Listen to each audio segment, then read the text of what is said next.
Hello friend, समृद्धि classes में आप सबका स्वागत है। समृद्धि क्लासेस के डेली करंट अफेयर सीरीज में हम लोग आज देख रहे हैं 15 मार्च के करंट अफेयर 2026 के। इसमें देखेंगे कि जो मेन इंपॉर्टेंट करंट अफेयर आए हैं आज के अखबार में, उसको देखेंगे, उसको अपने एग्जाम के लिए रिलेवेंट बनाते हैं और उसको किस तरह से एग्जाम में पूछा जा सकता है इसके बारे में भी डिस्कशन करेंगे। तो पहला हमारा करंट अफेयर है national highway green cover index, जो ये पहली बार जारी किया गया है। NHAIA यानी national highway authority of India के द्वारा इसमें बात करें तो इसमें क्या कवर होता है। इसमें 30,000 किलोमीटर जो है कवरेज किया गया है 24 स्टेट के नेशनल हाईवे जो है, नेशनल हाईवे के 1 किलोमीटर सेगमेंट में बोथ साइड इसमें ग्रीनरी को प्रमोट किया जा रहा है, वेजिटेशन को, इसमें वनस्पतियों को उगाया जाएगा ताकि इसका जो नेशनल हाईवे के जितने भी हैं एरिया वो ग्रीन कवर है। तो इसके लिए ये पहली बार ये इंडेक्स जारी किया गया है, national highway green cover index 2025-26। और ये बात करें किस समय के लिए किया गया है तो जुलाई से लेकर दिसंबर 2024 के लिए जारी किया गया है।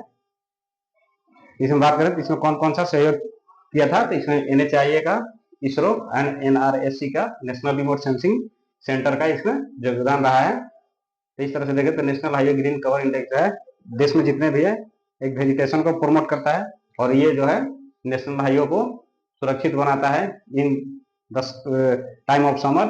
इसमें इससे फायदा होगा हमारा जितने भी हाईवेज हैं, ये हाईवेज के लिए काफी इंपॉर्टेंट है। तो इस तरह का पहला इंडेक्स जारी हुआ है, तो ये हमारे एग्जाम के लिए काफी इंपॉर्टेंट हो जाता है, रिलेवेंट हो जाता है। नेक्स्ट है लेबनान, ये डेली न्यूज में रह रहा है। इसकी बात करें तो इसकी जो बॉर्डर है वो सीरिया और इजराइल के साथ लगता है और ये जो है ब्लू लाइन के द्वारा ही डिमार्केशन किया गया लेबनान एंड इजराइल के बीच में है। अगर इसके मैप पर बात करें तो ये है लेबनान, छोटा सा कंट्री, और ये सीरिया और इजराइल के बीच में है। तो इसका जो बॉर्डर है इसको ब्लू लाइन बोला जाता है, लेबनान और इजराइल के बीच में इसको डिमार्केशन किया गया है। इसमें जो मेन इंपॉर्टेंट पार्ट है जो है लितानी रिवर इस लेबनान से फॉलो करती है। और इसके अलावा बात करें तो लेबनान का एक शहर है यूहनोर, जो यहाँ पर व्हाइट फॉस्फोरस का इस्तेमाल किया गया है इजराइल के द्वारा। और ये बात करें तो ये व्हाइट फॉस्फोरस क्या होता है, तो ये एक प्रकार का केमिकल है जो CWC के द्वारा बैन है, यानी केमिकल वेपन कन्वेंशन जो आया था 1997 में, इसके द्वारा ये बैन किया गया है। यह बात करें तो ये व्हाइट फॉस्फोरस किस तरह से काम करता है, तो वह ये वैक्सी केमिकल सब्सटेंस है और ये करता है ये ऑक्सीजन के साथ जब वातावरण का टेम्परेचर जो है 30 डिग्री से एबव होता है उसमें। इसके बाद ये जो है सीवियर केमिकल जो है बर्न्स क्लेम करता है यदि किसी के बॉडी पर या किसी वेजिटेशन पर होता है तो उसके मसल्स को और बोन्स को पेनिट्रेट कर देता है। तो ये काफी हानिकारक जो केमिकल्स है व्हाइट फॉस्फोरस, ये CWC के द्वारा बैन किया गया है। अगर बात करें CWC का मेन काम क्या है, इसमें टोटल 193 कंट्री है, ठीक।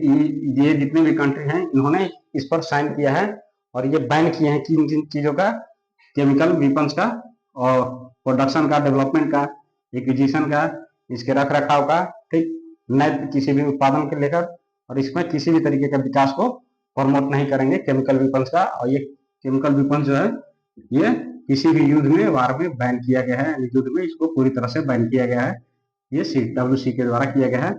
नेक्स्ट है अपना करंट अफेयर में देखते हैं तो ओमान के बारे में। ये काफी गल्फ कंट्री जितने भी हैं ये काफी न्यूज में रह रही है, तो ये हमारे लिए काफी इंपॉर्टेंट हो जाता है कि ओमान जो है ये भी न्यूज में आया था। ओमान एक ऐसा कंट्री है मिडिल ईस्ट में, ये जो अपने आप को जब से ये स्टेब्लिश हुआ है एज ए इमरात, ये अपने आप को न्यूट्रल स्टेबिलिटी में रखता है, किसी भी देश के साथ ये पक्ष नहीं रखता जैसे इंडिया का स्टांस होता है ग्लोबल पोजिशनों में। तो उसमें इंडिया है कि हमेशा न्यूट्रल रहता है, यानी जो हमारा नॉन अलाइन मूवमेंट चल रहा था उसका ये पार्ट होने के कारण ये न्यूट्रलिटी को सपोर्ट करता है। और किसी भी तरीके का टेंशन यदि मिडिल ईस्ट में होता है या कोई भी कंट्री इसको बोलता है कि आपको न्यूट्रलिटी को प्रमोट करने के लिए किसी भी दो देश जो है जिसके बीच कॉन्फ्लिक्ट हो रहा है तो ये मेडिटेट करता है, वहां पर बोलते हैं इसको मध्यस्थता करता है, उसके इशू को रिजॉल्व कराता है।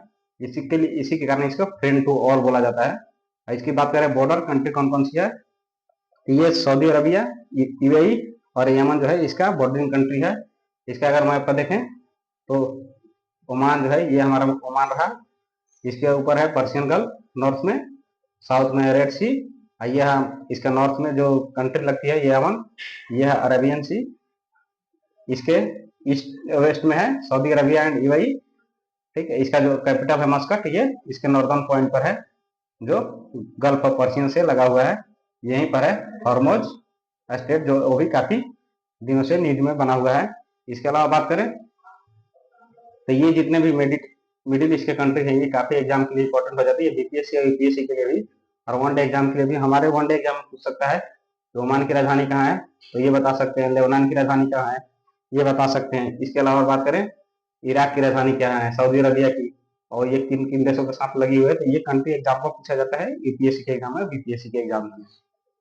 ठीक है, तो ये तो हमारा क्लियर हो गया है कि लेबनान से रिलेटेड जितने भी है टॉपिक ये है। अगर ये बात करें मेडिटेरियन सी यानी भूमध्य सागर के बीच में से लगने वाले मिडिल ईस्ट के कितने कंट्री है, तो देख सकते हैं टर्की है, इसके बीच में ये साइप्रस, छोटी सी कंट्री एकदम बीचों बीच है भूमध्य सागर के।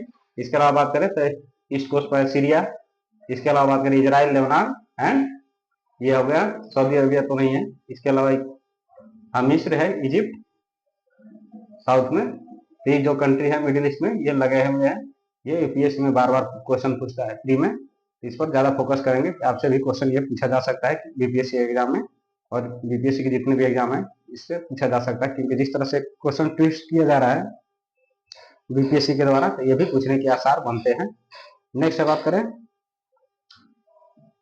देख कवच 4.0, ये जो है कवच जो है ये इस्तेमाल किया जाता है, ये इंडिजिनस डेवलप है। इसके द्वारा जो है कवच के थ्रू जो दो ट्रेन होती हैं उनके कोलिजन को रोकने के लिए ये बनाया गया है स्वदेशी रूप से। इसकी बात करें तो ये कवच 4 को ट्रायल किया गया दिल्ली मुंबई जो रेलवे ट्रैक है उस पर, और दिल्ली हावड़ा में इसको पहली बार डेवलप किया गया था 2015 में, और इसको अब काम में लिया जा रहा है। पहले से ये जो होता है वर्किंग कंडीशन में नहीं था, इसको ट्रायल मोड पे रखा गया था। इसके अलावा बात करें तो ऑटोमेटिक ट्रेन जो प्रोटेक्शन है इसको संचालित करता है। ये हमारे लिए काफी इंपॉर्टेंट हो जाता है, क्योंकि इंडिया में जो है डिरेल के अलावा बात करें कोलिजन की स्थिति बहुत बार आती है। तो कौन कौन से कंडीशन हो सकते हैं, जिसको हमारे लिए कभी ठंडे के दिनों में कोहरा का ज्यादा होता है, फॉग का, ठीक इस तरह के जब कंडीशन आते हैं तो पटरियां और रेल दिख नहीं पाती है ट्रेन, तो उसके बीच में कोलिजन हो जाता है। तो ये जो है RFID टेक्नोलॉजी पर बेस्ट है, तो इसके रेडियो फ्रीक्वेंसी आइडेंटिफिकेशन पर है, तो इसके कारण ये इसको ट्रैक कर पाता है कि कोई भी जो ट्रेन है वो कितनी नजदीक है या कितने दूर है, उसके हिसाब से ये ऑटोमेटिक जब कोलिजन की स्थिति आती है उस समय ये ट्रेन को रोक देता है। इसके अलावा बात करें तो ऑटोमेटिकली ये अप्लाई होता है ब्रेक इसमें। इसके लिए किसी भी जो लोको पायलट हैं उनको किसी भी तरीके का ट्रेनिंग की जरूरत नहीं है, ये ऑटोमेटिक काम करने वाला है मशीन है। ये कवच 4.0, ये कवच 1 से स्टार्ट हुआ है, कवच 4.0 हो गया है। नेक्स्ट बात करें हमारे लिए इंपॉर्टेंट है right to die with dignity, यानी मरने का अधिकार जो है डिग्निटी के साथ, ये सुप्रीम कोर्ट के द्वारा लैंडमार्क जजमेंट दिया गया है। ये अंदर आर्टिकल 21 के तहत आता है, यानी हमारे मौलिक अधिकारों के अंदर आता है। इसको हम लोगों ने देख लिया व्हाइट फॉस्फोरस के बारे में। जो व्हाइट फॉस्फोरस है ये इसराइल के द्वारा यमहोर जो शहर है लेबनान का, उस पर अभी बम बरसाए जा रहे हैं व्हाइट फॉस्फोरस से। ये जो केमिकल वेपन कन्वेंशन है उसके अगेंस्ट में है।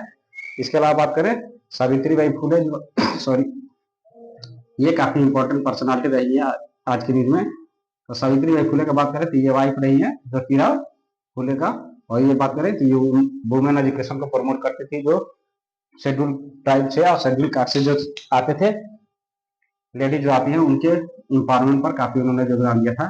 तो लेडीज एजुकेशन को लेकर इन्होंने काफी बड़ी काम की थी। इसके अलावा बात करें तो इंडिया की ये फर्स्ट फीमेल टीचर मानी जाती हैं सावित्री बाई फुले। उसके अलावा बात करें तो लिटरेरी वर्किंग का क्या है, जो इनके द्वारा लिखा गया चीज है देखने में काव्य फुले, 52 कक्ष, काशी एंड सुबोध रत्नाकर, ये इनकी मजबूत लिटरेरी वर्क है। ये काफी हमारे लिए एग्जाम के लिए इंपॉर्टेंट हो जाता है कि ये कौन कौन से इनके बुक्स हैं। इस तरह के एग्जाम में आजकल बीपीएससी के एग्जाम में पूछे जा रहे हैं कि ऑप्शन देके 4 पूछा जाता है कि इसमें से कौन सा सावित्रीबाई फुले का लिखा हुआ बुक नहीं है, तो इस तरह से ये काफी इंपॉर्टेंट हो जाता है। इसके अलावा बात करें यूएनएससी रेजोल्यूशन पास किया है condemning Iran attack on gulf, जो गल्फ कंट्री है उस पर ईरान के द्वारा बार बार अटैक किया जा रहा है। तो यूनाइटेड नेशनल सिक्योरिटी काउंसिल जो है एक रेजोल्यूशन लाई है जिसको वहां पर पास कर दिया गया है। अगर बात करें तो इस रेजोल्यूशन को पास करने में कितने कंट्रीज ने पार्टिसिपेट किया, तो 130 कंट्रीज ने इसमें पार्टिसिपेट किया, इंक्लूडिंग इंडिया।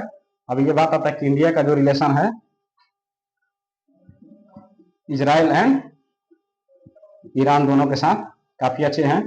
तो इंडिया ने इसमें अपना ईरान के खिलाफ ये वोट क्यों दिया था। इंडिया का ऐसा स्टांस रहा है कि हमेशा से न्यूट्रलिटी देता है, जहां पे अच्छी अच्छी चीजें होती है वो उसी को सपोर्ट कर रहा है। इसके अलावा बात करें तो गल्फ कंट्रीज जो है उसमें मैक्सिमम मोर देन 1 करोड़ जो है इंडियन वहां पे निवास करते हैं, वर्क करते हैं। इनकी सेफ्टी को देखकर इंडिया ने इस पे यूनाइटेड नेशनल सिक्योरिटी काउंसिल के द्वारा जो रेजोल्यूशन लाया गया था ईरान के द्वारा जो अटैक हो रहा है उसको कंडेम करने के लिए, तो इसमें इंडिया ने पार्टिसिपेट किया था और उसके फेवर में वोट दिया था। इसके अलावा बात करें तो अब्सटेन किया था, यानी 2 देशों ने, रशिया और चाइना ने इसको अब्सटेन किया था, यानी उसके विरुद्ध में वोट दिया था। अगर बात करें नेक्स्ट, तो ये जो मेंबर्स हैं इसके फेवर में वोट देने वाले हैं। आप 13 टोटल जो यूएनएससी सिक्योरिटी काउंसिल में 15 मेंबर होते हैं, 15 मेंबर देश, उसमें 10 जो होते हैं नॉन परमानेंट और 5 होते हैं परमानेंट। तो परमानेंट जो कंट्रीज है उसमें रशिया और चाइना है, इसके अलावा फ्रांस, यूके एंड यूएसए। ये जो है 5 कंट्री जो है परमानेंट है, बाकी 10 जो है ये प्रत्येक वर्ष रोटेशन के अनुसार काम करते हैं।